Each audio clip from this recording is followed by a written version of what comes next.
Hello guys, this is Michael from the Board Games Chronicle. Today I have a pleasure of presenting to you Angola, a classical game from MMP Multi-Man Publishing.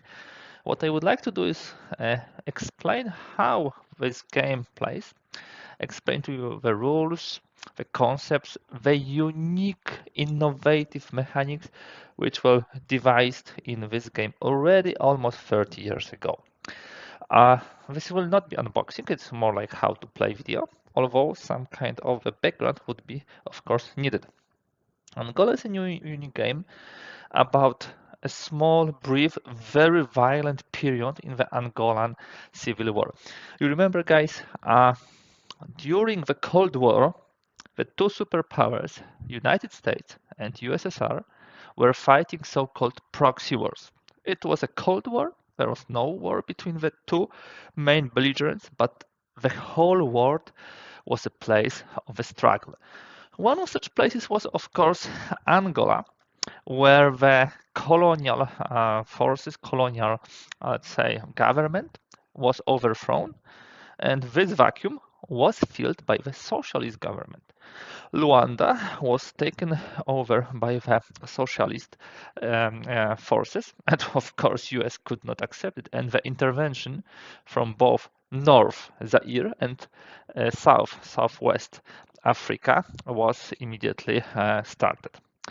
Uh, this game will be focusing on, I believe, 10-12 months between 1975 and 76, where the biggest clashes and biggest war was taking part during this war. Although, due to instability, this war was dragging long after the Cold War was finished, even to 21st century. What we are getting here is a shallow box, I believe it's 2 inches, yeah, and which we will have, first of all, we are not getting this anymore in the game, so actually a very brief personal note to anybody who will be using this game. Then I actually divided all the counters into the 2 trays from Cube for Me, and here we need to start explaining some base game concepts immediately. Angola is 4-player game, asymmetric, I would say, based on what I read, some kind of inspiration for the coin system. But yeah, it's not a coin game. Don't be confused. We have 2 factions. One is the socialistic backed forces of MPLA and FAPLA, let's say red and yellow. And we have US backed forces, the ones which will be coming from north, from the FNLA, and the ones which will be mainly coming from the south, blue forces of UNITA. So we have 4 factions. So this is game for 4 players, and it really plays best for in 4 players. Those 2 factions will be cooperating, and those 2 factions will be cooperating. You can win only as alliance. You cannot win individually. There are, of course, games where you have, for example, 2 factions on one side, 2 factions on another side, but only one faction is winning. Good example is Pericles, but not here. So we have this. Then this game is to some extent card driven. There's a set of cards. Actually, there's a nice explanation. They can print the cards only in the batches of 55, but in order to play the game, you only need 65 cards. So there will be some additional cards. And the cards which we have are also divided per faction. Yes, let me do it.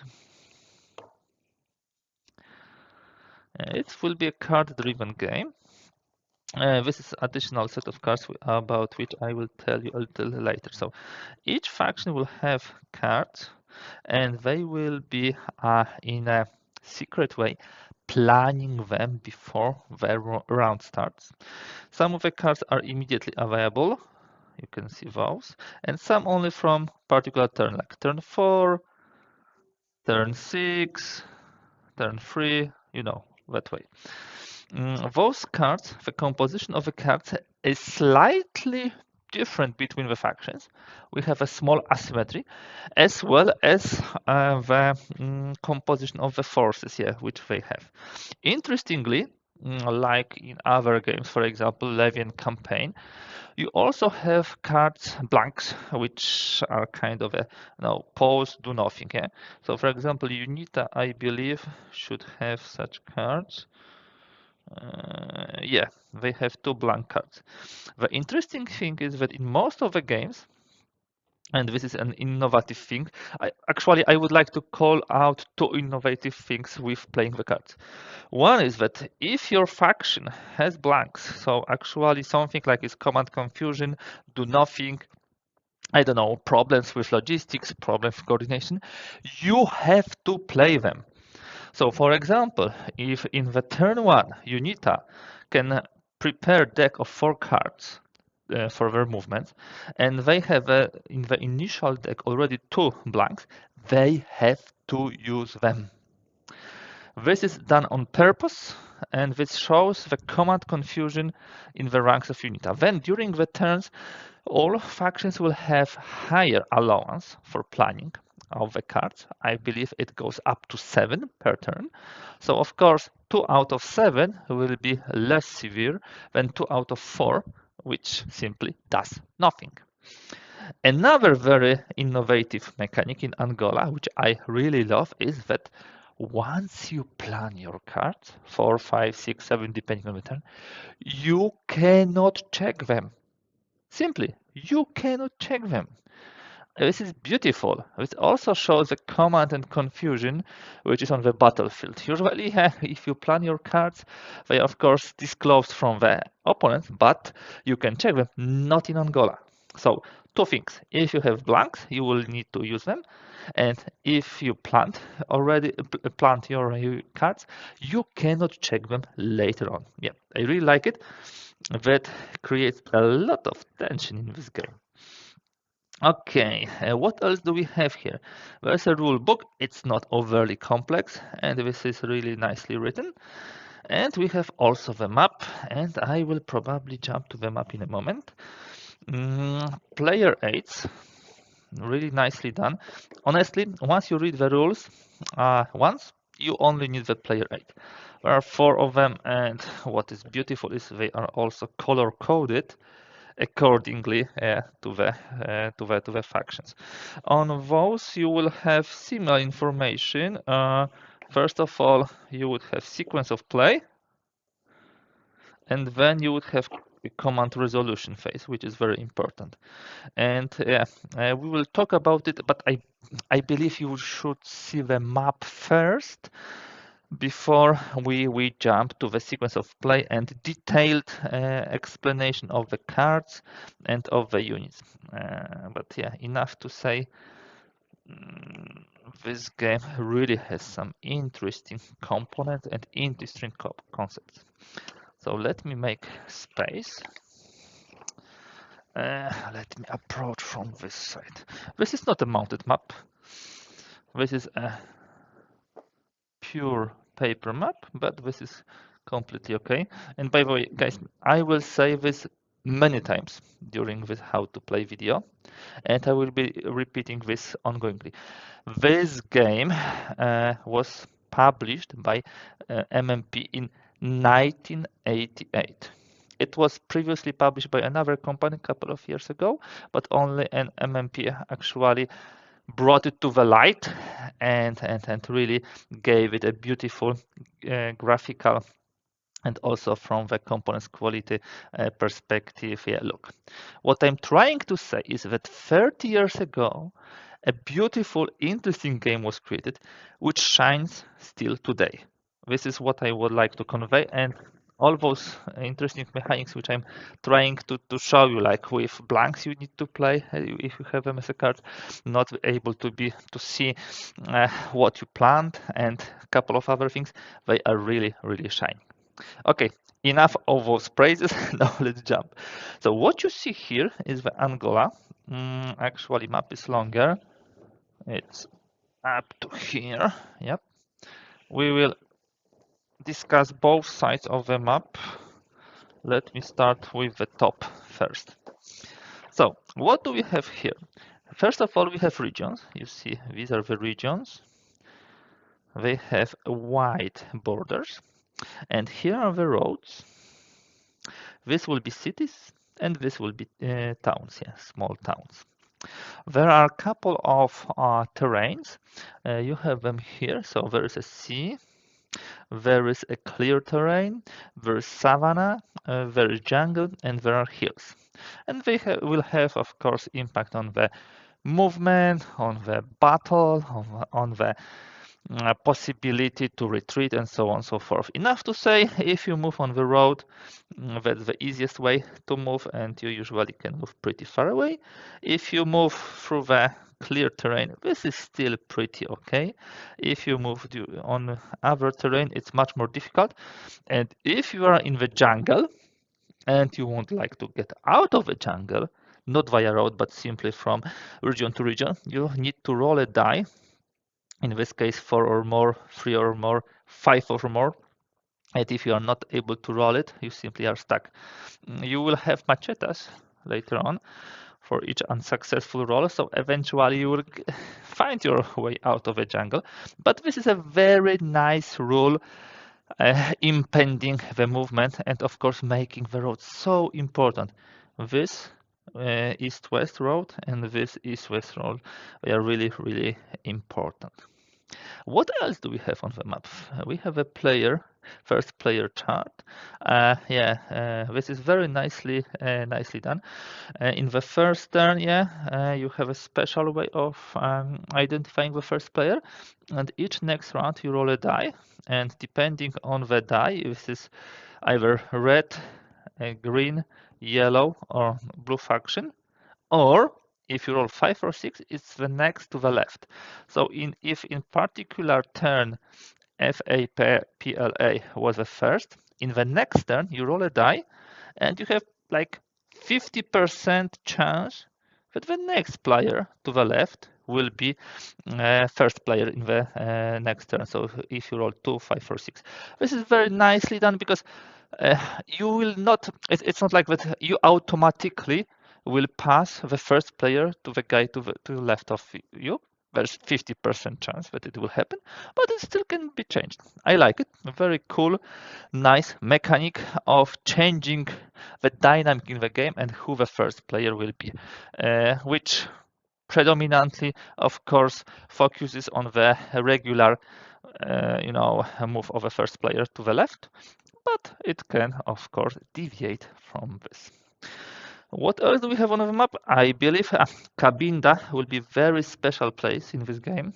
Maybe we'll not cover all the rules regarding it, but believe me, it will be important. This is Zaire. Here, only the UN-backed forces, so UNITA and FNLA can enter. And if we go to the south of the map, we will see, of course, the Southwest Africa, again, the terrain which can be only entered by the UN-backed forces. So this will be FNLA and UNITA. And we have some tracks. By the way, when you play the game, you should see it just like it is here. So to the left, the red faction, green, yellow, blue one. This really nicely identifies how we should see it and set up here. So what do we have here? We have victory track, which will be very important, how to determine the victory, and is also an innovative way done. Then you will have a turn record. Each turn you will be drawing different number of cards, as I told you, 4, 5, and 6, and 7. Some additional cards will be added in turn 3, 4, 5, 6. This already I showed you. Here is how the victory marker moves. Guys, maybe it's good time to tell you a little about victory and how to win the game. Because before we jump into all the detailed mechanics, you would probably like to know, okay, what's this game all about? And this game is about getting the advantage over your opponent. In order to tell you this, I will need some markers, and this will be very important. So each faction will have so-called victory markers. I'm just looking for them. Here they are. So each faction has 5 victory markers at the beginning of a game. And those markers simply show that at the beginning it's 10 to 10. Two factions on one side have 5 each, two factions on another side has 5 each. At the end of a turn, we will be checking the status of the victory markers. How the victory markers can be lost if the territory you were occupying, especially town or city, is conquered by the other side. So during the turn, we will be fighting, we'll be playing cards, we'll be doing combat, and at the end of the turn, we will calculate, okay, how many victory markers has one side, how many victory markers has the other side. And this is what's being done here. Victory tokens controlled by the alliance at the end. If we have 10 or fewer, our victory marker, which will be here, will not move. If we won the turn and we have, for example, 11 or 12 tokens, so that means that we have also some enemy tokens, we'll move one space down. If we have 15 or more, so we have a decisive victory, we will move 3 down. How to get move the victory marker? Yeah, how to get the victory markers? As I told you in the battle. This is the most obvious way of doing this. Now, when this moves down, we are closer and closer to the victory, and the victory can be achieved in 2 ways. Let me just also give you the second marker for the other alliance. Yeah, I believe the name alliance is the proper one. Where do I have this second marker? I need to find it because that will help us to depict how does it exactly work. If we won't find it, we can do without this also. Shouldn't be a big problem with that. Okay, cannot find it quickly.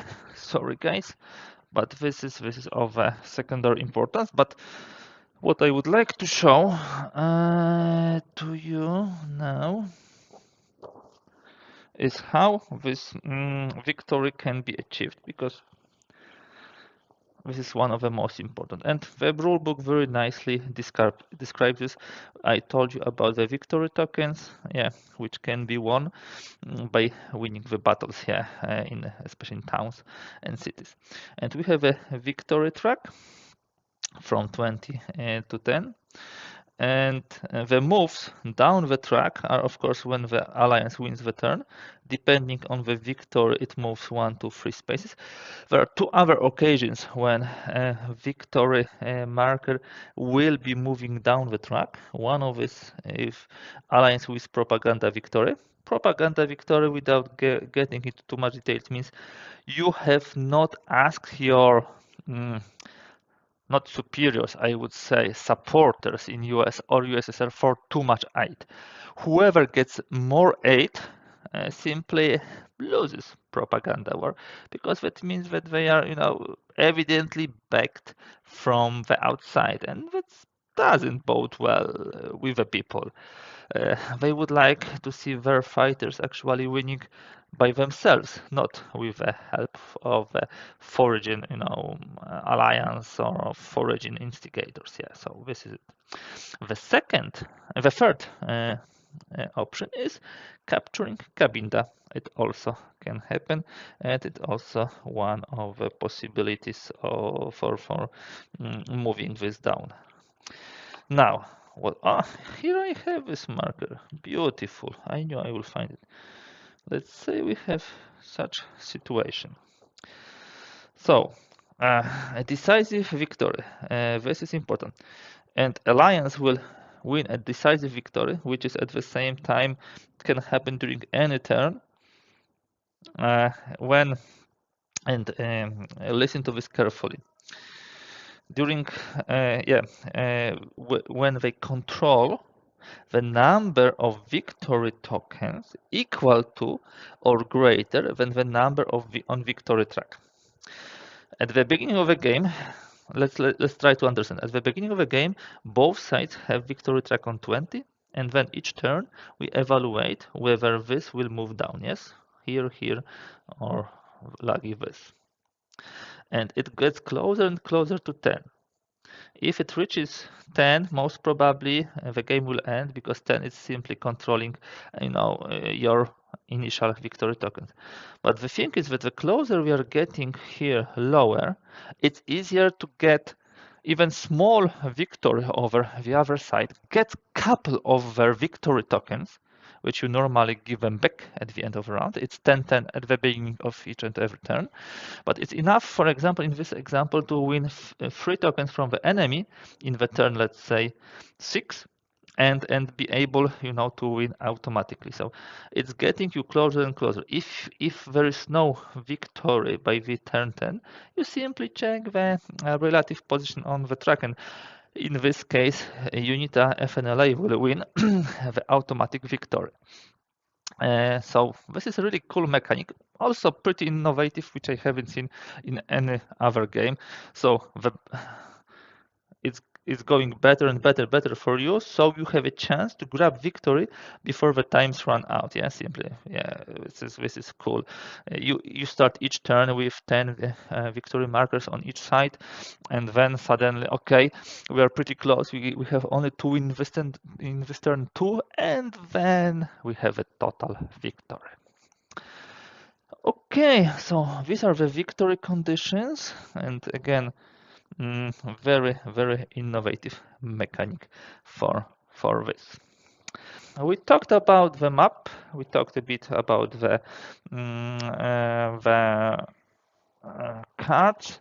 What I would like to do now, let me move it back, is to tell you a little bit about the units.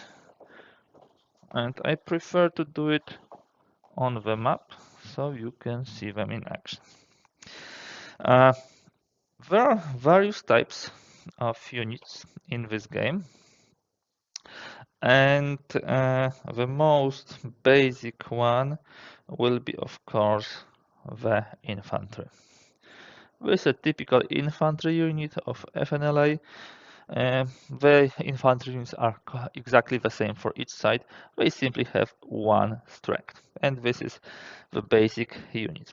You can have also some armored units, and there are 2 main armored units. To the left you have tanks. They have 1 strength and add 1 to the die roll. Or you have armored cards. They simply add 1 to the die roll. So this is how it works.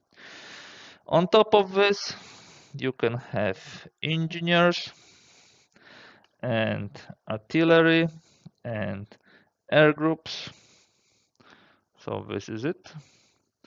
Air groups, artillery, engineers. Air groups will be attacking before the combat. If there are air groups from the other side, they will be fighting each other. The artillery will be also attacking before the fight and trying to inflict some damage. Engineers are the most tricky. They can remove the minefield. They can help assault the cities and the towns, and they can also fight as a regular infantry. Okay, now, do you see who is moving on the map? Not necessarily. Your units can be as individual units, or your units can be in the columns. These are the columns, and the columns marker will be hiding what is behind them. You will have the units behind them and some equipment, and those units will actually, be not visible to your opponents. And those units you can check. Cards you cannot, but those units you can check. Now, I told you equipment. What kind of equipment we can have? There are actually two main types of equipment. Let me check. I see one here and one here. So two main types of equipment will be anti-air missiles and anti-tank missiles, and we use them, of course, before the usage of tanks or before the usage of air groups. Okie doke. So this we have covered. Let me create some situation on the map. Let it be like this. Let me put historically we were coming from the north. So such situation we have one FNLA column, and let me create another column of FAPLA. Okay, too many abbreviations, and they were of course in Luanda. Now, in order to activate those units, we will be using cards. And now we should probably tell you a little more about the cards. I told you that depending on the turn, the number of cards will be different, and some factions which have null cards in the gameplay, they will actually be forced to do it. So, initially, the FAPLA have those cards 1, 2, 3, 4. Yeah, these are the cards. And yeah, this goes later. This goes later. Okay, so they have those cards. So they start with two column A cards, one column B card, one column C, the fifth column card, the command card, and the pass card. In the first turn, they need to choose 4 cards out of this. In the following turns, it will be 5 cards, 6 cards, 7 cards. And out of those cards, they need to prepare their, let's say, action deck. This deck, of course, will be lying like this, and they will be playing the first card from the top and so on and so forth, according to the order of players. And what is important is that, of course, they cannot check those cards. And what those cards does. Let us talk about the most common card which you will be using very often. This is so-called column card. It allows you to move and fight with the column A, B, C, D, E respectively. Column, if moving along the road, it can move 6 regions. So in this case, this column, red column, can move 1, 2, 3, 4, 5, 6, for example. Column which moves in clear is 3 regions. So for example, 1, 2, 3, such move. They can also do a mix of road and clear movement. For example, 1, 2, 3. They can move like this. Through road, and through clear. And all other movement is one region. If they are, for example, here, they can move from here, or to here, or to here. So this is a basic way of movement. Now, if they enter the region where the enemy is like this, they immediately stop and the battle has to be resolved. I believe in order to fully present you all the cards, I would need one more column. Okay. Let me do it like this. So this is column cards. Yeah, column cards. We start with a lot of column cards in the beginning. When we have a fifth column, what the fifth column card does, move a force, not in a column, very important, not in a column. And of course, the range is the same along the road 6, in clear 3, mix of road and clear 3, all other moving ones. So this unit can be moved thanks to the fifth column. And remember that if you move a column, in the column you can have unlimited number of units, and you can drop some unit when you start the movement. And if you move with a fifth column card, you need to move all the units from one region together to somewhere else, depending on what the movement allowance is. But this is very cool card to move your non-column units. Then you have a command card. It allows you two things. Redeploy a column marker to another force. So for example, we can move it here, and then next turn, for example, play the column D. We don't have column D, but maybe let's do it that way. For example, you would like to push with this force here, but you would like to push a lot, not only a bit with a command card. So you play command and you move this here. Next turn you can play column A and push them to the east. Important thing when moving this this thing is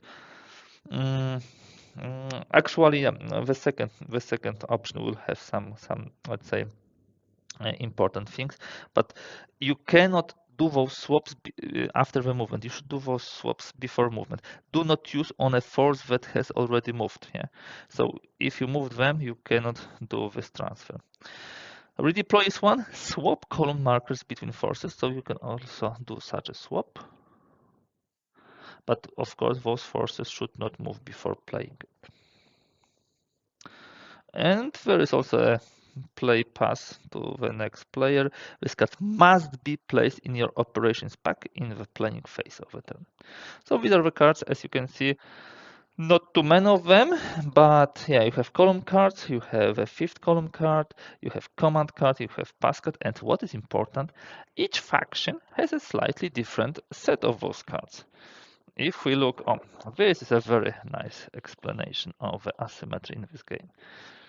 You can see all four factions, how many command, column A, B, C, they have D, E, fifth column, and blank cards.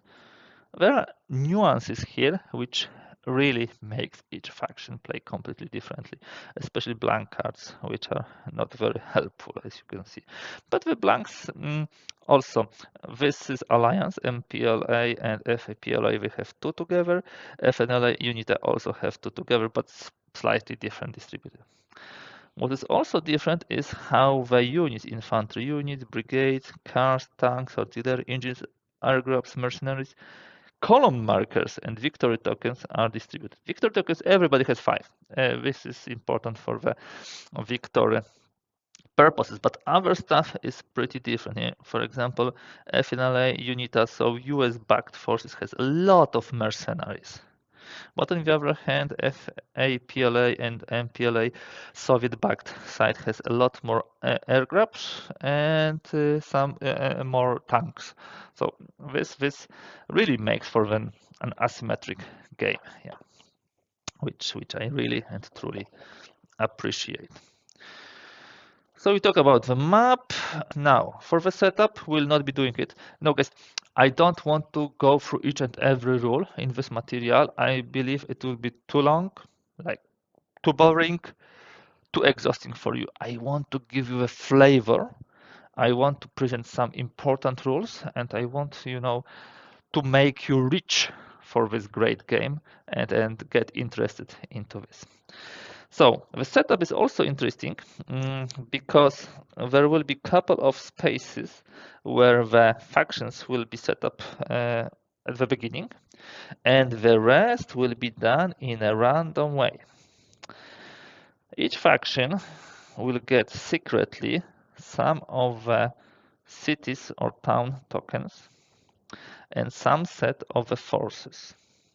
And they will secretly assign the forces to those regions, except for the initial ones where they will have some units at the beginning. Then they will simultaneously disclose it and show where their forces are going. This makes for a very replayable game, and I really love it about Angola. You might think, okay, it seems like a one scenario game. How can be this fascinating after the first play? It can be, because except for some initial setup forces, you would have it, completely different each time. Let me just see. Yeah. So here is the setup. For example, you see that FAPLA have 5 infantry units and 1 armor card in Luanda. This is always. They have column markers A, B, C, D, and 9 infantry units temporarily off map. And those column markers A, B, C, and D, and those 9 infantry units, they will be, secretly distributing among the control markers of the regions, which they will get. And this is very nice. FA PLA UNITA will get 4 control markers, and PLA and FNLA will get 5 control markers, and they will have, for example, FA PLA will have 4 control markers, random control markers, yeah, and they will have to distribute those 4 columns and those 9 units among them. I saw really wild situations in this game, depending how the people distributed this. Again, this how to say asymmetrical start and different each time is how to say it, different enough each time to make it interesting, but not to kill the balance of a game. This is what I would like to convey. You know that what makes this let's say fixed setup. Everybody has some fixed setup, and this fixed setup makes, for example, that Luanda, for example, suddenly will not become US controlled in the turn one.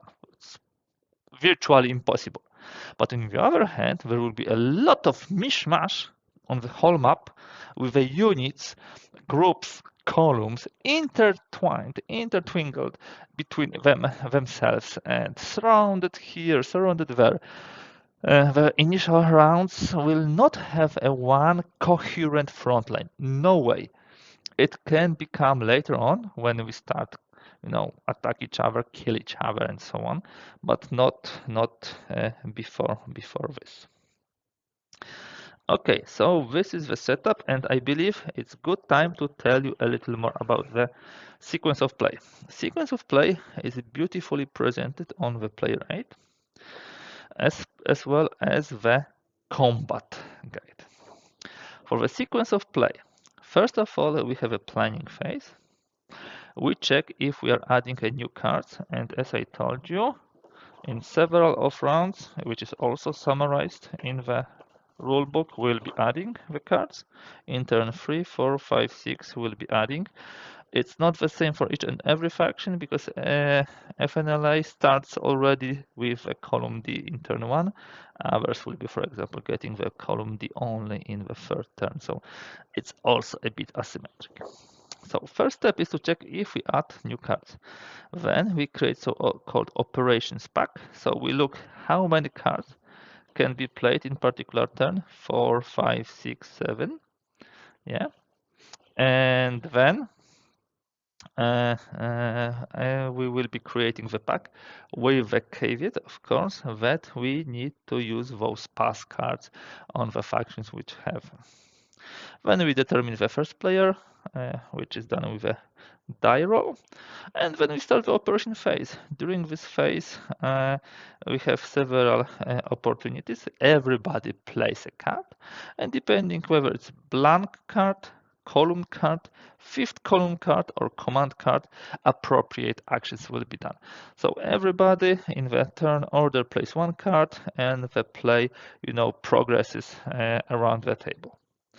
Once all the cards are played, we move to the end phase. In end phase, first of all, we determine victory. we check which alliance has won the turn and if they reached the decisive victory. If it's end of a turn 10, simply we check who is in better position on victory track. Both alliances total their victory tokens to see if an alliance has won the turn. If alliance has won the turn, it moves its victory marker 1, 2, or 3 steps down. Then we have a reorganization phase when we can create infantry brigades, and this is another very cool mechanics in this game. You see, if during a reorganization phase you have at least 3 infantry units, you can exchange them for the brigade. Okay, you should see it now nicely. What are the advantages? First of all, here you have a 3 strength, but if you combine it, you are getting 5. Beautiful, very nice. Yeah, it's really cool. But there's another thing: the losses you take during the combat are not in the strength value, but in the number of the units. So in such, let's say, force, will have much better chances of survival than if you would have 6 individual FNLA units. Because if they, let us do the comparison. Okay. Of the combat losses. I'm digressing, but it's just to give you a flavor. And it's another cool mechanic which was used in this game and which is pretty innovative. If you lose the battle, you might need to lose 1/3, 1/2, 2/3 of the units. Let's say you need to lose half of your units. If your and the strength is the same, 6, yeah. If this was the force which was in battle, you will lose this one. If such composition of force was in battle, you will lose 3. So it's better to have brigades because the combat losses work per unit, not per strength. And brigades give you much better chance of survival. So after the lost fight, this force will still have 5, this will have only 3. So yeah, that definitely makes a difference when fighting. After reorganization, we have direct foreign aid. If an alliance lost the turn, they will get some support. Sorry, we can't allow the factions backed by us in Kremlin or in Washington to simply lose. So they will be getting this, and the more severe the beating, the bigger, yeah, it will be. Let me show it to you. It's really nicely written down here. So it depends how many victory tokens are controlled by the faction. If a faction has 6 or more, they will have no direct foreign aid. If you have 6 or more, that means that you start with 5, remember? You simply increased your territory. Why should we help you? But for example, if you have 0, you lost everything, you will get 3 major units. By the way, major units, these are the special units, because these are not the actual Angolan units, but these are from the external countries. For example, here with a major unit, these are the Cuban forces. You can see with a white stripe. Similarly for the UNITA and FNLA, if they get the beating, who will come to help them? For FNLA, the Zaire forces will come, and for UNITA we would have, I believe, South African forces coming to their aid.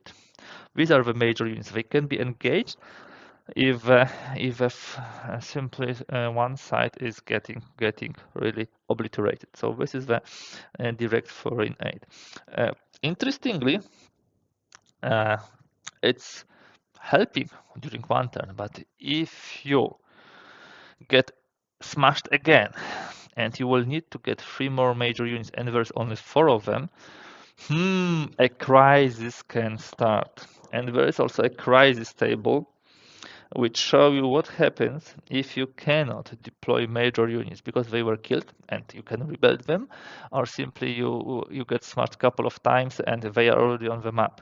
So there could be a really severe consequences for you during the game. For example, if confidence is shattered of Washington or Kremlin in your side, you will withdraw all major units and you will receive no more reinforcements in Angola. So that's like, downward spiral. So yes, there is mechanism of balance. If you had a bad turn, you got smashed, yeah, the external forces will help you. But if you are consecutively and systematically failing, you might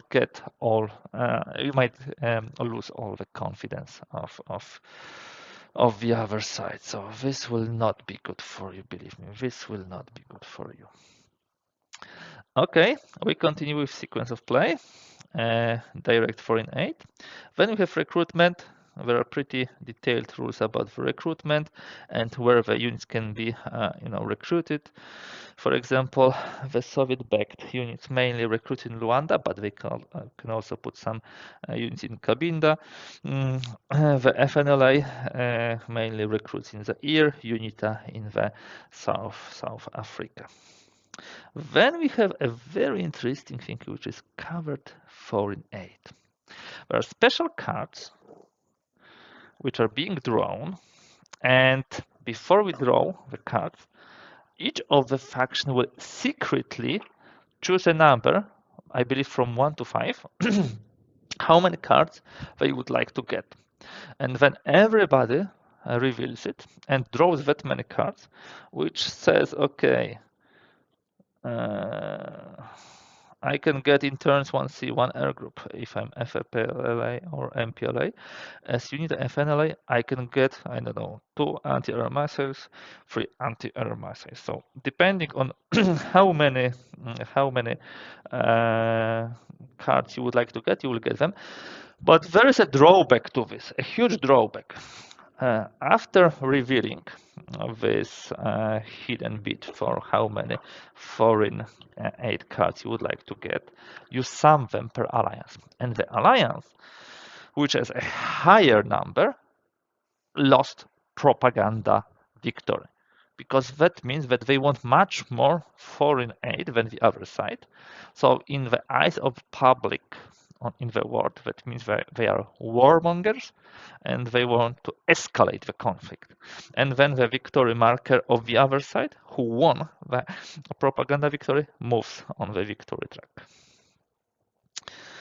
So covered foreign aid is the almost last step, and when you have cleanup, if you can use air groups only once per turn, so you move them again to available. Yes, you turn the city control markers. Why? If you conquer a city, your opponent has to give you the control marker, but you flip it, that means that you cannot get any reinforcements during this turn. Simply, this city was subject to the violent battle during this turn. It's completely logical. You cannot use it for anything else. And of course, we advance the turn marker. As you can see, in this game, you have a lot of innovative mechanics, a lot of balancing mechanisms, very nicely fine-tuned asymmetry, and also very nicely incorporated replayability with this fixed and variable setup at the beginning of the game, which makes it really, really interesting. There's also one more dimension which I would like to discuss, and as I said, this is not detailed step-by-step, rule-by-rule explanation. This is to give you a flavor of a game and really make you want to play it. And this last element is the combat. Combat might be a bit daunting at the beginning. This is the combat, let's say, sequence of play, but we shall tackle it. How do we play the combat?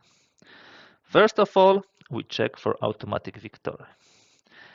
If we, by the way, only the columns can attack. So if we don't have a column marker, we can attack. If we have such situation that we have here a poor one infantry in Lucala, and we play the card column A,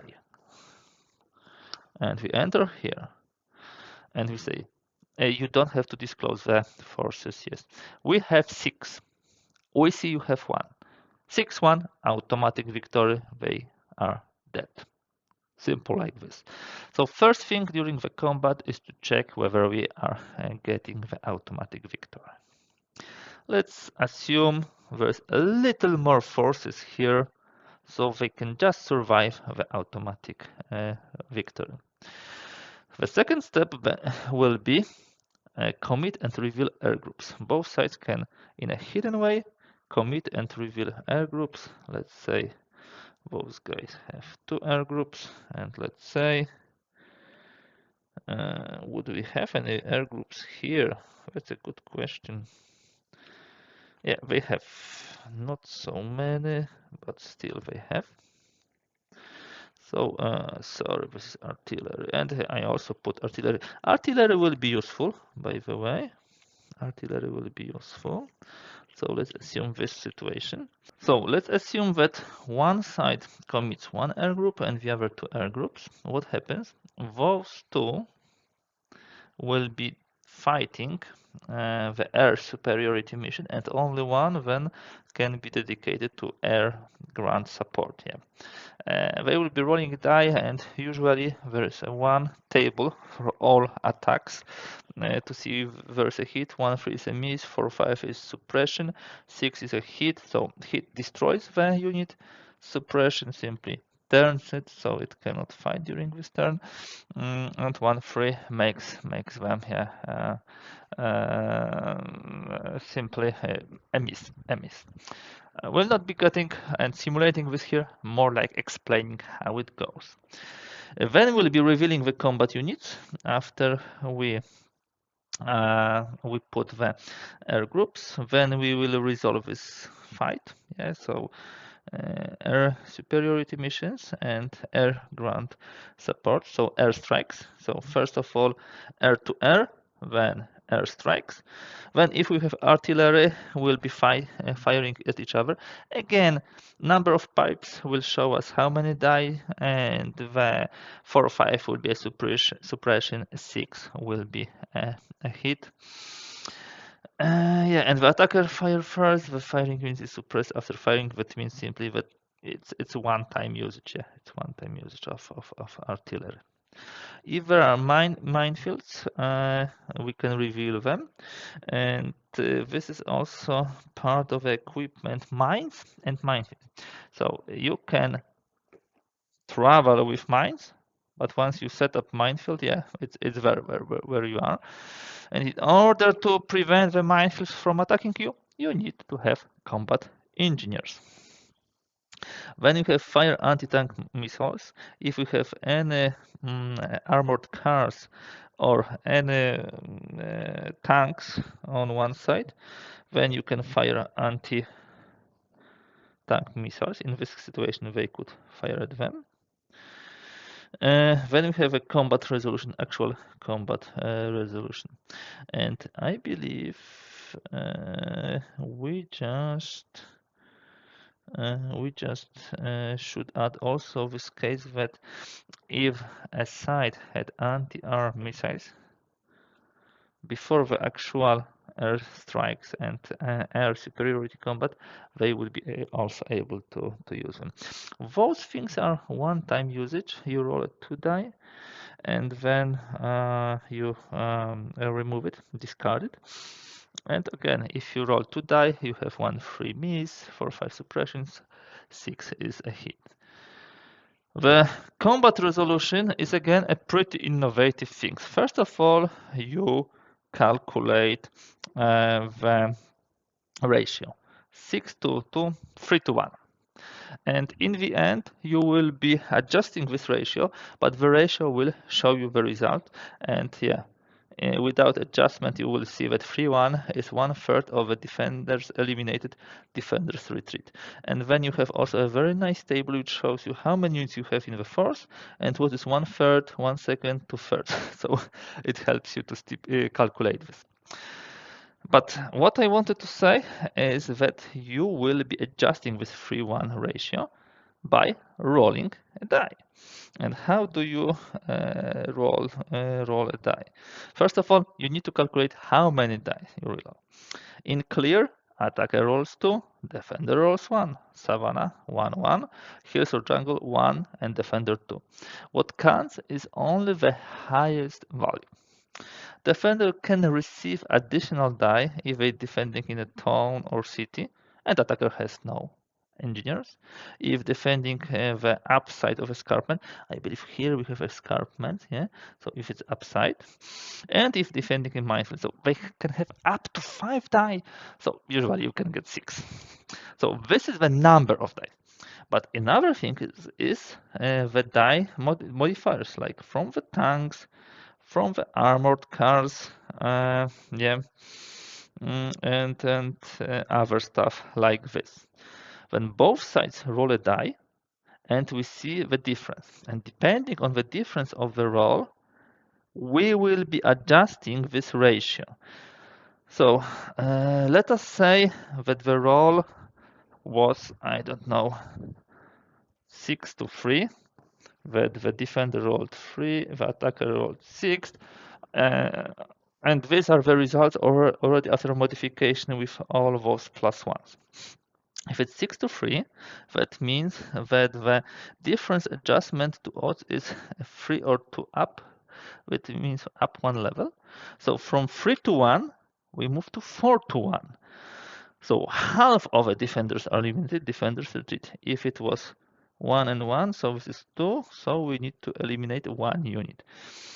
So in essence, the result of a fight depends on the strength ratio, which can be slightly adjusted based on the die roll, which takes into consideration the terrain and all of those modifiers from tanks, armored cars.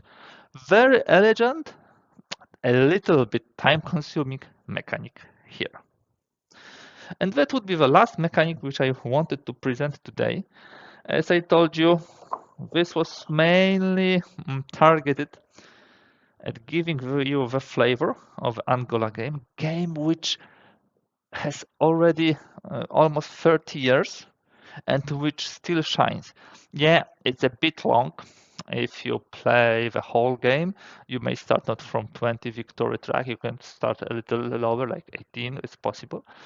But still, all those mechanics with the cards, how you play them, that you need to play the pass cards, that you cannot check what you planned, with a nice adjustment of the odds in the battle, with a random and fixed setup at the beginning. All of this makes for a very, very interesting game, which I'm sure you will enjoy if you play it. So that will be all for today.